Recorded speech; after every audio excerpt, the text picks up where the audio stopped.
किसान आंदोलन को लगभग करीब करीब 100 दिन हो रहे हैं। अब इन 100 दिन होने वाले किसान आंदोलन को किस तरीके से कहा जाए, इसे किसानों की ताकत के रूप में कहा जाए या सरकार की नज़रअंदाजी के 100 दिन के रूप में कहा जाए, इन सब बातों पर बात करेंगे। हमारे साथ स्वराज इंडिया के अध्यक्ष और बकौल प्रधानमंत्री आंदोलन जीवी योगेंद्र यादव जी हैं। जी सर, 100 दिन हम देख रहे हैं कि एक इस तरह से कहा जाता है कि किसान आंदोलन का शतक पूरा होने वाला है। हमें इस तरीके से देखना चाहिए या हमें ये बात इस तरीके से देखनी चाहिए कि 100 दिन के आंदोलन के बावजूद सरकार उसी बात पर टिकी हुई है या हम कहें कि अड़ी हुई है जो बात पहले दिन से या इस आंदोलन के पहले से वो कहती रही है? मैं समझता हूँ, देखिए, आंदोलन को शतक बनाने के लिए नहीं होते हैं। आंदोलन अपना एक उद्देश्य होता है, एक लक्ष्य होता है, उसे हासिल करने के लिए होते हैं। और आंदोलन समाज का चरित्र बदलने के लिए, देश की फिजा बदलने के लिए होते हैं। इस आंदोलन की सबसे महत्वपूर्ण बात यह है कि इस ऐतिहासिक आंदोलन ने इस देश में पिछले 100 दिन में किसान को इस देश के मानस पटल पर दोबारा स्थापित कर दिया है। किसान है, कोई जाने वाला नहीं है, कोई इतिहास के कूड़ेदान में नहीं बैठा। इतिहास बदलने के लिए किसान आया हुआ है। जिसको कल तक लोग पांव की जूती समझते थे, वो लोगों को धूल चटा सकता है।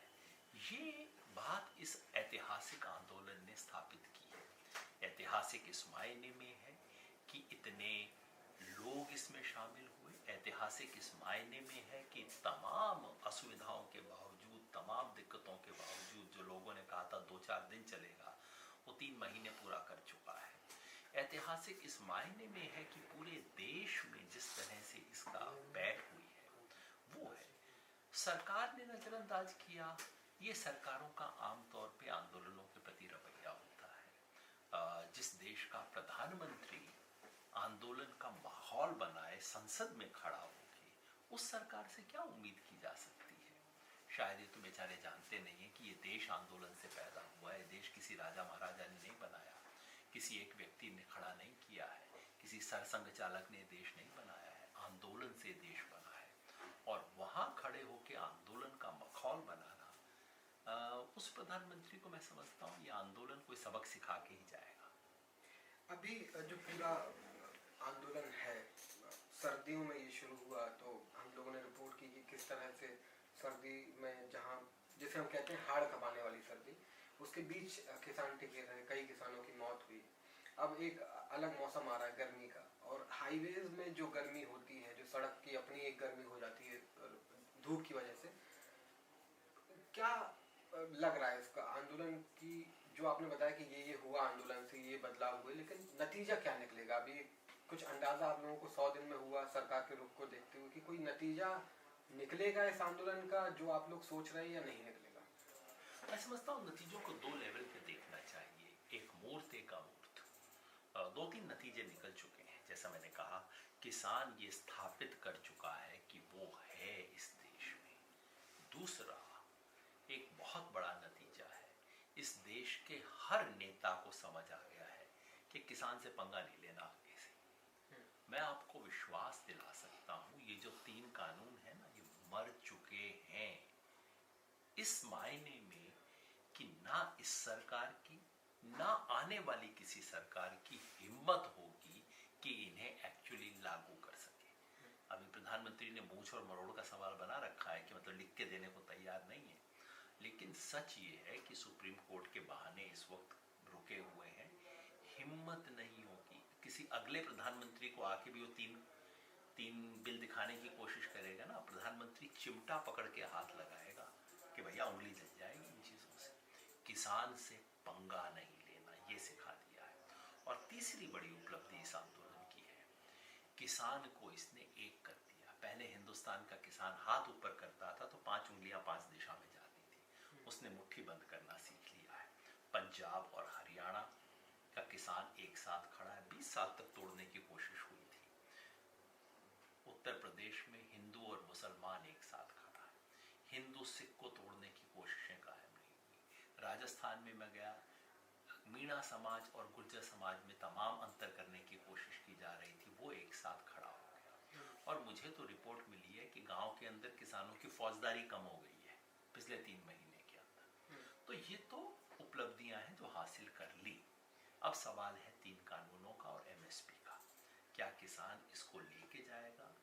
मेरी अपनी समझ है, जैसे मैंने कहा, ये मर तो गए हैं, अब डेथ सर्टिफिकेट इसका कलेक्ट करना है। और इसे प्रधानमंत्री ने अब अपनी मूछ का सवाल बना लिया कि लिख के नहीं दूंगा, मर गए हो भले, लिख के नहीं दूंगा। ये आंदोलन इन्हें हासिल किए बिना नहीं जाएगा और वो होगा, केवल समय की बात है। पहले इन्होंने सोचा खाली पंजाब है, 13 सीटें, हमारी भी 2-3 ही आती हैं, क्या फर्क पड़ता है। फिर कहा कि चलो हरियाणा की भी 7-8 गई, छोड़ दिया।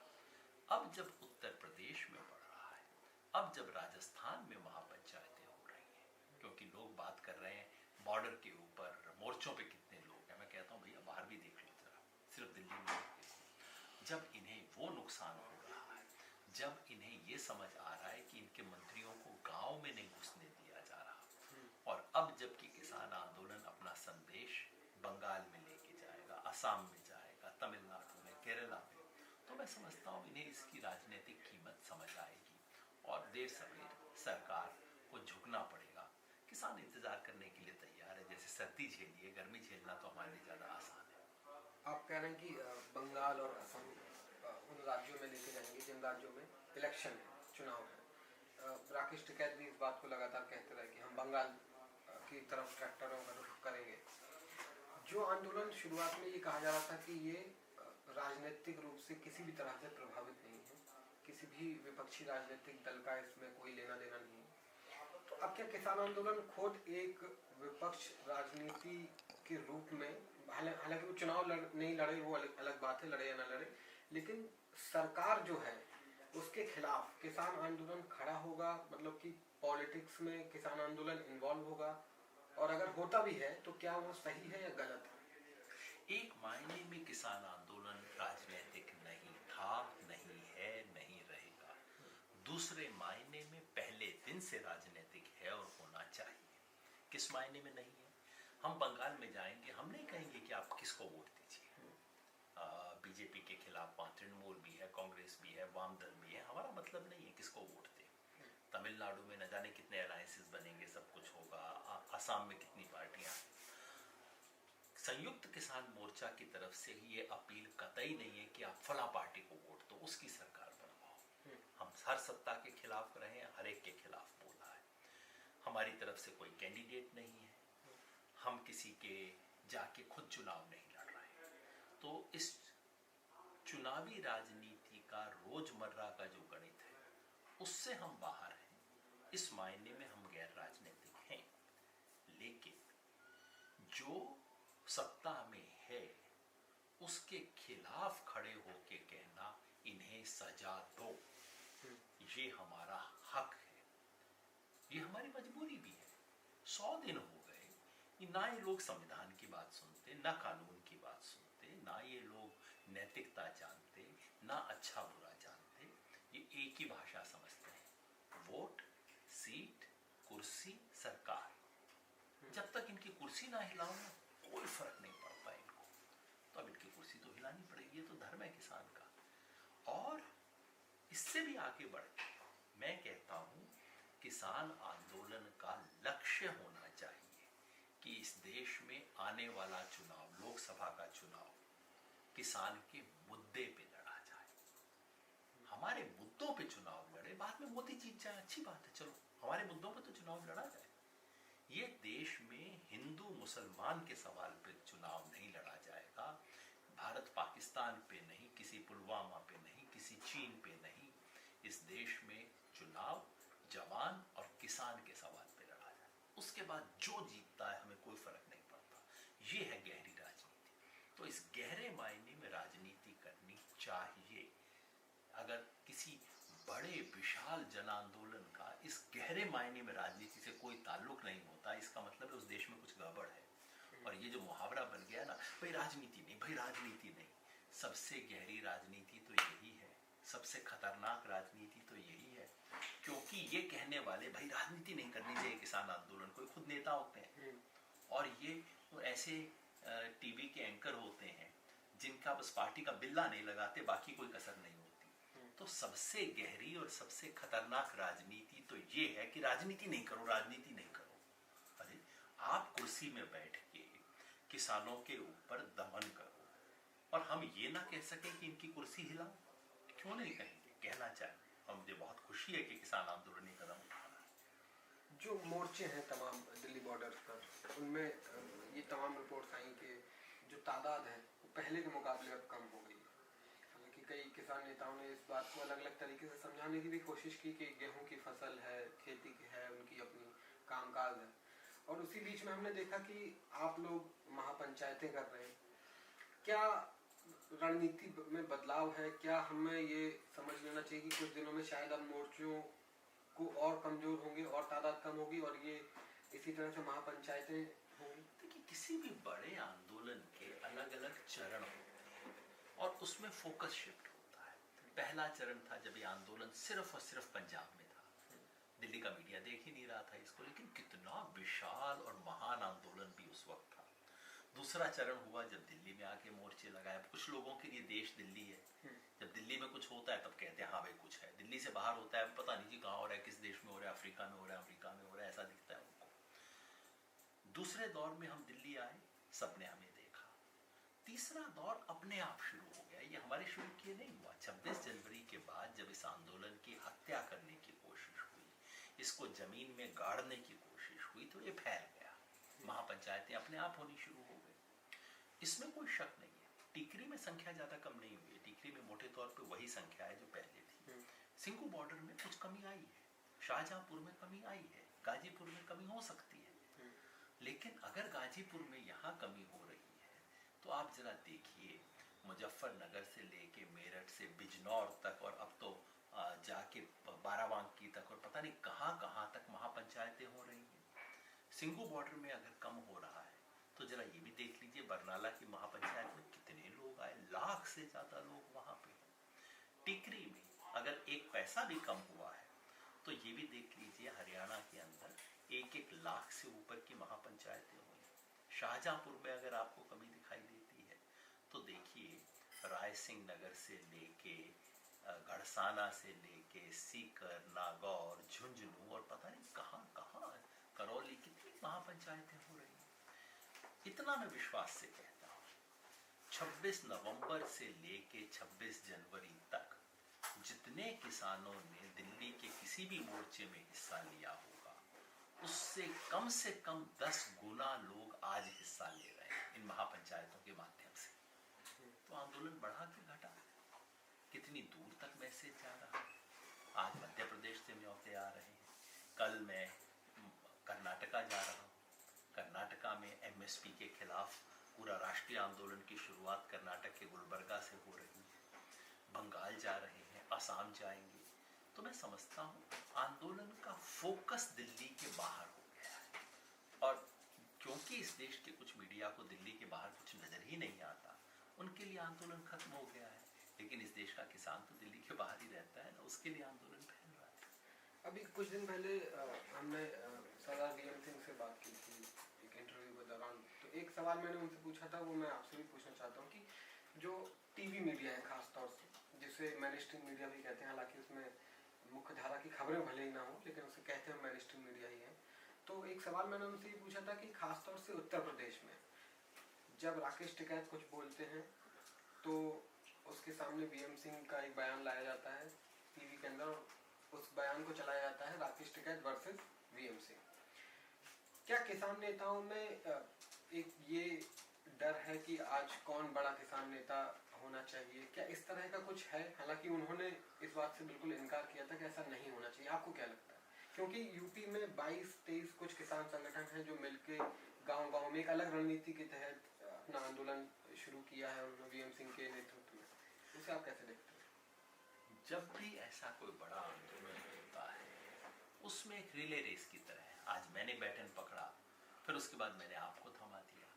सच्चाई ये है कि यह आंदोलन जिस दिन इसकी हत्या करने की कोशिश हो रही थी, उस दिन राकेश टिकैत ने इसे संभाला। मैं तो सलाम करता हूँ, उनसे मेरे डिफरेंसेस हैं, हो सकते हैं, अलग संगठन है तो डिफरेंसेस तो होंगे, नहीं तो एक संगठन में ना होते हम। लेकिन उस क्रिटिकल दिन अगर राकेश दोबारा यहाँ पे। तो मैं तो सलाम करता हूँ, और अगर आज उनके हाथ में बैटन है तो मैं समझता हूँ खुश होना चाहिए। ये तो रिले रेस है, जिसके मैं ये नहीं देखता कि किसके हाथ में बैटन इस वक्त है। जिसके हाथ में है वो दौड़ रहा है कि नहीं दौड़ रहा। वो दौड़ रहा है तो मेरी टीम तो जीत रही है। मेरे को इससे क्या मतलब कि आज किसके हाथ में फोटो किसका आ रहा है, ज़्यादा महत्वपूर्ण नहीं है। बैटन मेरी टीम का दौड़ तेजी से चल रही है कि नहीं, वो महत्वपूर्ण है, और वो आज हो रहा है। जो आप कह रहे हैं कि एक आंदोलन जिस तरीके से चल रहा है, अभी रणनीति आप लोगों की जो है, उस रणनीति के तहत आपको क्या लग रहा है कि कृषि कानूनों की वापसी ज़्यादा बड़ा मुद्दा है, या फसलों की एमएसपी की गारंटी ज़्यादा बड़ा मुद्दा है, या दोनों मुद्दे ही बराबर के हैं? क्या किसानों के लिए सबसे पहले होना चाहिए जिससे उनकी बेहतरी हो सकती है? दोनों मुद्दे केंद्रीय हैं, दोनों में से बड़े छोटे का मामला नहीं है। 3 कानून रद्द करवाना, ये वो नारा है जिसे सुन के लाखों लोग दिल्ली आए हैं। इससे हम कैसे पीछे हट सकते हैं? कैसे ये दूसरे नंबर की बात हो सकती है? संशोधन पे हम कैसे तैयार हो सकते हैं? और एमएसपी वो चीज़ है जो हमें लेनी है, क्योंकि किसान क्या कह रहा है कि मोदी जी जो मुझे गिफ्ट दे रहे हो ये तो नहीं, तो आप वापस ले लो, और मुझे जो चाहिए, जो मैं अपने मुंह से मांग रहा हूँ, वो गिफ्ट मुझे दे दो, और वो क्या है? एमएसपी। तो एमएसपी का लीगल अधिकार मिले, एमएसपी सिर्फ एक कागज़ का टुकड़ा ना रहे, उसका कानूनी महत्व बने, ये बात तो हमें चाहिए ही चाहिए। और इन दोनों के बारे में हमें कुछ हासिल करके जाना है, क्योंकि इतना महान आंदोलन, देश के लाखों किसान इस अभूतपूर्व आंदोलन में शामिल हुए हैं। खाली हाथ तो नहीं जा सकते, और खाली हाथ नहीं जाएंगे। एक छोटा सवाल ये कि क्या ये कहा जा रहा है कि ये कहा जा सकता है कि किसान नेता जिस तरह से सरकार नहीं बात मान रही है, उस तरह से जो किसान नेता शामिल हो रहे थे मीटिंग में, अब तो मीटिंग का दौर भी एक तरीके से ख़त्म हो गया और नहीं पता कब होगा शुरू, तो कहीं किसान नेताओं के अड़ियल रुख की वजह से जो किसान आंदोलन में आए हैं, चाहे वो पंजाब के हों, हरियाणा, पश्चिमी उत्तर प्रदेश या किसी भी इलाके के, तो एक अड़ियल रुख की वजह से, अगर हम सरकार का अड़ियल रुख कह सकते हैं, तो हम किसान नेताओं का अड़ियल रुख क्यों ना कहें उस बात को? जी नहीं, पहली बात ये कि सरकार ने जब भी बात के लिए बुलाया, एक बार भी हमने इनकार नहीं किया। दूसरा, हाँ, हम एक बात पे अडिग थे कि ये 3 कानूनों का गिफ्ट जो आप हमें दे रहे हो, ये हमें नहीं चाहिए। हमने स्पष्ट कहा। सरकार कहती थी संशोधन करवा लो, अब भाई मैंने आपको पेंट बनाने के लिए कपड़ा दिया, आपने उसकी सलवार बना दी, और अब मेरे को कह रहे हो कि नहीं थोड़ा काट छाँट करवा लो। ये कोई तरीका है? इस पे तो अडिग रहना ही पड़ेगा। हम कह देते नहीं सलवार को थोड़ा ऐसा करो, उसमें एक पॉकेट भी लगा दो, ये कर दो, मैं इसे पेंट मान लूँगा। ये कैसे हो सकता है? इतना तो जिस सिद्धांत के लिए हम आए थे, उस सिद्धांत पे हमें रहना ही है। हमने किसी तरह का अड़ियलपन नहीं दिखाया है। मैं आज भी स्पष्ट रूप से आपको कहता हूँ, सरकार 2 कदम आगे बढ़े। अगर सरकार कहती है कि 20 जनवरी को जो कहा था कि 1.5 साल करवा लो, इससे आगे कुछ नहीं है, फिर तो बातचीत हो नहीं सकती। सरकार 2 कदम आगे बढ़े तो किसान भी 2 कदम आगे बढ़ेंगे, इसमें कोई संदेह नहीं है। लेकिन दिक्कत यह है कि सरकार ने जिस दिन बातचीत वास्तव में शुरू की, उसी दिन ख़त्म कर दी। पहली बार सरकार ने 20 जनवरी को एक ऑफ़र दिया, जिससे लगा कि हाँ, अब बातचीत शुरू हो रही है। बातचीत में दोनों साइड अपनी पोजीशन से हिलती हैं, आगे बढ़ती हैं, पीछे होती हैं। सरकार ने एक ऑफ़र दिया और कहा बस ये आखिरी ऑफ़र है और कुछ होगा नहीं। ऐसे बातचीत होती है दुनिया में कोई? अगर सरकार ईमानदारी से बातचीत करेगी, किसान भी आगे बढ़ेंगे, हम भी हाथ मिलाएंगे। ये हमारा पहले दिन से एटीट्यूड रहा है, आज भी यही है। हमें यहाँ पे कोई डबल सेंचुरी नहीं बनानी बैठी। हम तो चाहते हैं जितना जल्दी ख़त्म हो, घर जाएं। पहले दिन से हम कह रहे हैं, हमें तो सेंचुरी भी नहीं बनानी थी। जितना जल्दी होगा उतना बेहतर है। क्योंकि आप रोजगार के मुद्दे पर भी लगातार बोलते रहे, और हमने पिछले कई दिनों में देखा कि बेरोज़गारी भी एक बड़ा मुद्दा सोशल मीडिया पर, ख़ास तौर से जिस तरह से ट्वीट ट्रेंड हो रहे हैं, कई दिनों तक टॉप ट्रेंड में रहा। मोदी जी ने जब मन की बात की, उसके डिसलाइक का सिलसिला जैसे शुरू हुआ था, वो भी चलता रहा। नौजवान जिस तरह से विरोध कर रहे हैं, रोज़गार की मांग कर रहे हैं, जो परीक्षाओं में जो दिक्कतें चल रही हैं उसमें उसे दूर करने की मांग कर रहे हैं, क्या ऐसा भी लग रहा है आपको कि ये आंदोलन अगर और दिन चला तो इसमें युवाओं का, हालांकि अभी भी सपोर्ट है, लेकिन बेरोजगारी का मुद्दा भी किसान आंदोलन के मुद्दे में इंक्लूड हो सकता है, क्योंकि अब किसान आंदोलन धीरे धीरे कस्बों में, गाँव में, महापंचायतों के तौर पर जा रहा है, जहाँ के नौजवान रोजगार की मांग कर रहे हैं। तो क्या एक आपको लग रहा है कि मिल के एक बड़ा और आंदोलन आगे हम देख सकते हैं क्या? बेरोजगारी मुद्दा है, बहुत बड़ा मुद्दा है। कभी कभी तो मुझे लगता है कि किसानी का जितना बड़ा मुद्दा है, कम से कम उतना बड़ा तो है ही है। ये जो सोशल मीडिया में हम देखते हैं, ये तो इसकी झलक मात्र है। जिस दिन बेरोजगारी का सवाल वास्तव में इस देश में उठ गया, इस सरकार के पास मुंह छुपाने की जगह नहीं होगी, क्योंकि झूठ पिलाया जा रहा है इस देश को। सरासर आंकड़ों में झूठ दिखाया जा रहा है। इस वक्त बेरोजगारी की जितनी बुरी अवस्था है, उतनी 70 साल से नहीं हुई। और पहली बार देश में शिक्षित लोगों की बेरोजगारी इस कदर बढ़ रही है जैसी पहले इस देश ने कभी देखी नहीं है। तो निश्चित मुद्दा है। क्या वो मुद्दा किसान से जुड़ेगा? मेरी उम्मीद है कि जुड़ेगा। हमने ऑलरेडी मजदूर संगठनों के साथ मिलके किसान मजदूर को एक करके उसके कार्यक्रम शुरू कर दिए हैं। पूरे देश का जो मजदूर, श्रमिक, कर्मचारी वर्ग है, वो जुड़ रहा है। और अगर इसके साथ युवा और बेरोजगारी का सवाल जुड़ता है, तो फिर वास्तव में ये राष्ट्र निर्माण का आंदोलन बनेगा। क्योंकि इस वक्त जो देश के सत्ताधारी हैं, वो देश को गुमराह कर रहे हैं, आंखों में धूल झोंक रहे हैं और देश को तोड़ने की कोशिश कर रहे हैं।